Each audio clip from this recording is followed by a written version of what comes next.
Dito mga mix sa Motor Ace Panglao ay meron po sila dito mga mix na repo na XRM 125 ngayong 2021.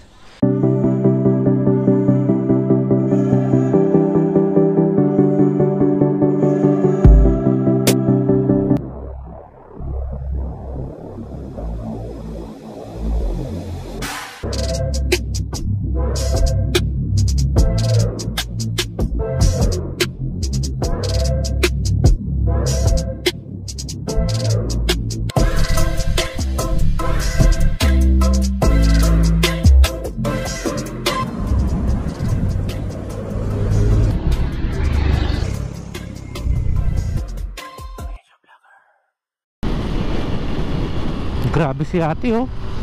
Bilis ni ate oh. Abulit natin si ate. Grabe oh. Yan si ate oh. Nasisilawan si ate.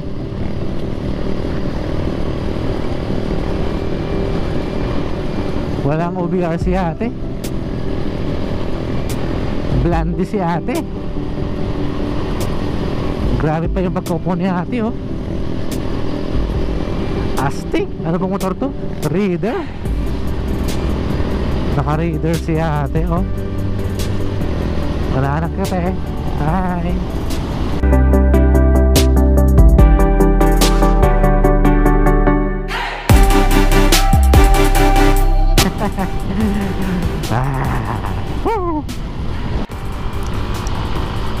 Yun oh.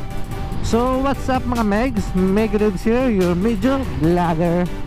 Ngayong araw nito ay gagawa naman tayo ng panibagong video. Ngayong araw ito mga Megs ay pupunta po tayo dito po sa Motor Ace Panglao, Island of Bohol. Dahil nga kanina mga Megs, may nakita kasi tayo doon na mga repo nila na mga bagong display. Kung natatandaan nyo, nakaraan na nag-vlog tayo doon, wala pa yung mga repo na yon. Pero ngayon mga Megs no, kanina napadaan po tayo doon at nakita ko ang dami nilang repo na sigurado na abot kaya ng bulsa. At sigurado mga Megs na ang ganda pa po ng mga performance ng mga motorcycle na yun. Siyempre mga Megs, sa panahon ng pandemic na ito ay mahalaga pa rin talaga na meron tayong sariling masakyan. Kaya ngayon ay practical muna tayo. Kahit hindi muna tayo sa mga brand new. Kahit doon lang muna tayo sa repo, diba? Aray ko, aray. Mayan ulit mga Megs. Hi ma'am.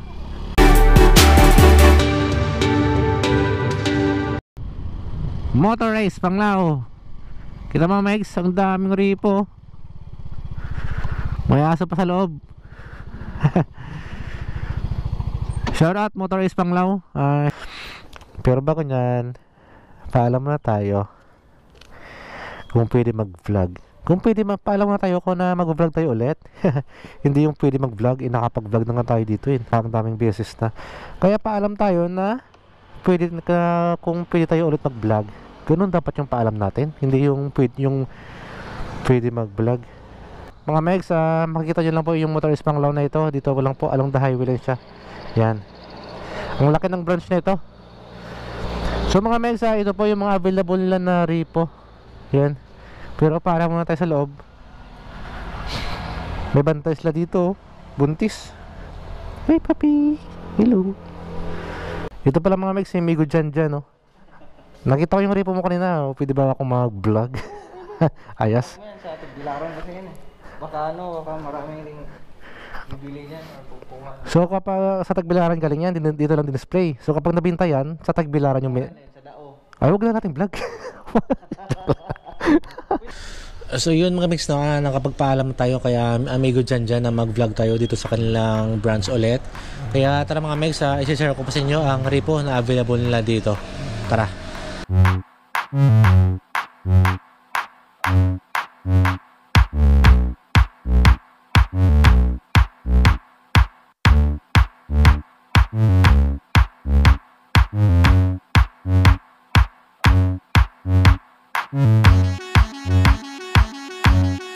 So mga Megs, ito po yung mga available na repo dito ni Motor Ace.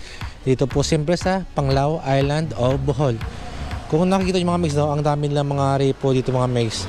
Dahil nga natanong ko si amigo dyan na yung mga repo daw ito mga megs ay yung mga nagmamayari daw nito dati ay mga nawalan ng trabaho. Dahil nga po sa pandemic nito mga megs ay yun, nag-close yung mga pinagpapasokan nila.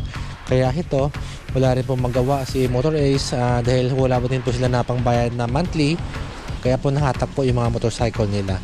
So dito mga megs, no, may available sila dito na XRM 125. Kung nakikita nyo, 2019 po ito mga megs na model.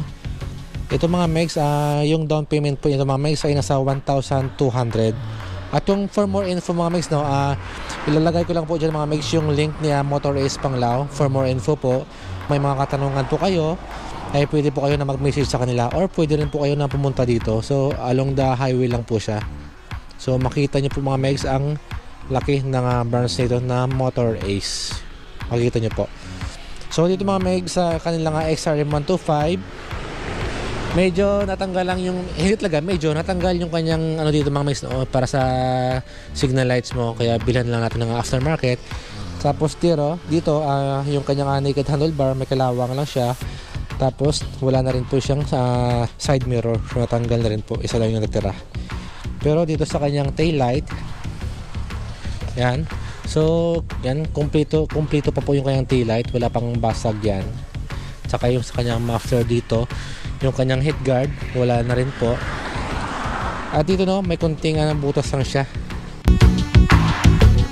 Pero mga megs, no, yung mahalaga naman po ay abot kaya natin yung down payment nito. So ito mga megs, konting washing na lang to at konting upgrade ay swak na naman po. Pero pagdating sa mga performance ay okay naman po yung mga engine nito.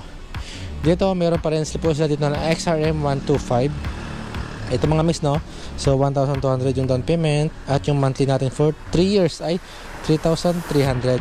At may rebate po ito mga megs na 50 pesos basta on time lang po tayo namang bayad. So yung available na kulay dito is kulay puti tsaka with glossy black siya. So hindi na siya glossy, naging matte na siya. Kaya ito mga megs, no, yung mga advice ko kapag mag-alaga to yung motor, bilhan na rin natin ng mga VS1 protector para at least kumikintab din po yung mga motorcycle natin. Di ba mga megs, mas maganda mag-drive ng motorcycle na kumikintab, di ba? Dito sa kanyang front tire, okay pa naman, hindi pa naman masyadong manipis. Naka-disc brake naman siya dito, naka-telescopic fork. Sa kanyang rear tire, yan mga megs, medyo manipis na yung kanyang rear tire dito, no? Yan, manipis na siya. So bilhan lang natin mga aftermarket. Yung kanyang muffler, okay pa. Tsaka yung kanyang head guard, bakal siya mga megs, no? Yung kanyang head guard dito. Dito mga megs sa Motor Ace Panglao ay meron po sila dito mga megs na repo na XRM 125 ngayong 2021. At ito po mga megs, no, naka yung DS Sport nila, yung dual sport nila na XRM. So saya mga megs, no, binitawan na ni sir. Siguro wala talagang pambayad, wala nang magagawa. Ito mga megs, yung kanilang XRM 125 na 2021, yung down payment ito is 1,200 at yung monthly for 3 years ay 3,500 at may rebate na 50 pesos. So yung available nila dito mga megs na dual sport ay glossy blue tsaka with glossy black na rin po. Ito mga megs, naka digital meter panel siya. So ito po yung bagong XRM ni Honda ngayong 2021. Ang ganda pa mga megs, wala pang masyadong gasgas. Alaga din siguro ni sir to.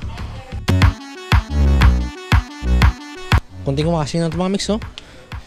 Tsaka yung gulong niya dito sa likuran, parang pinalitan na ata to. Iba na yung gulong niya dito eh. Tapos lumiit siya. Yung kanyang tail light, okay pa naman, wala pa namang masyadong gasgas mga megs. So kunting washing na lang talaga. Washing lang mga megs.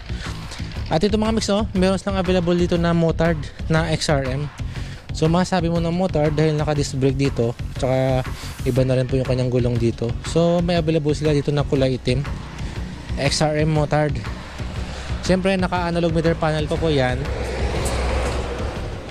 Ito mga megs, okay pa rin to. Konting washing na lang to, tsaka lagyan nyo ng VS1 protector para shining na naman. Shining, shimmering. Shining, shimmering. So ito po yung down payment niya, 1,200. At yung monthly mo is 2,100 at may rebate na 50 pesos. Ito, kita mo talaga mga megs, dumihan talaga siya, no?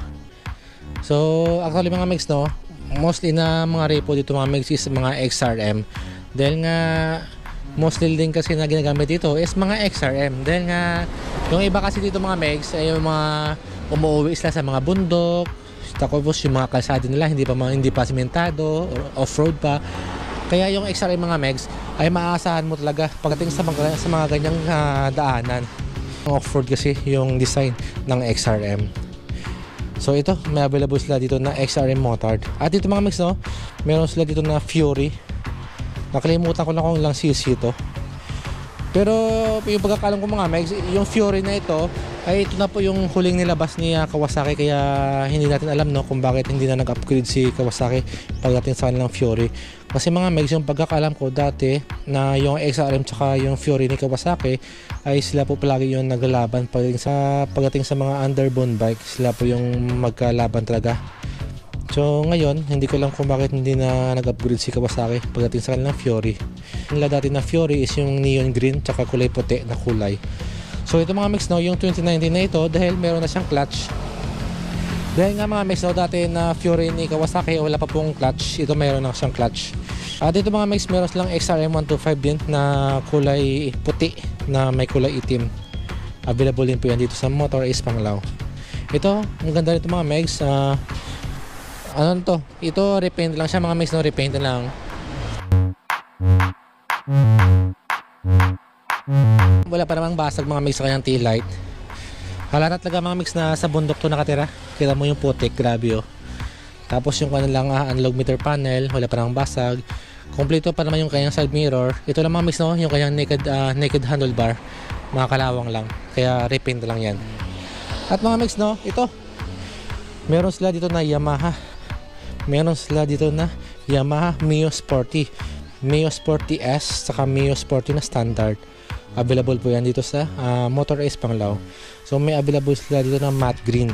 So yung down payment is 1,200 at yung monthly mo for 3 years ay 2,900 at may rebate po na 50 pesos.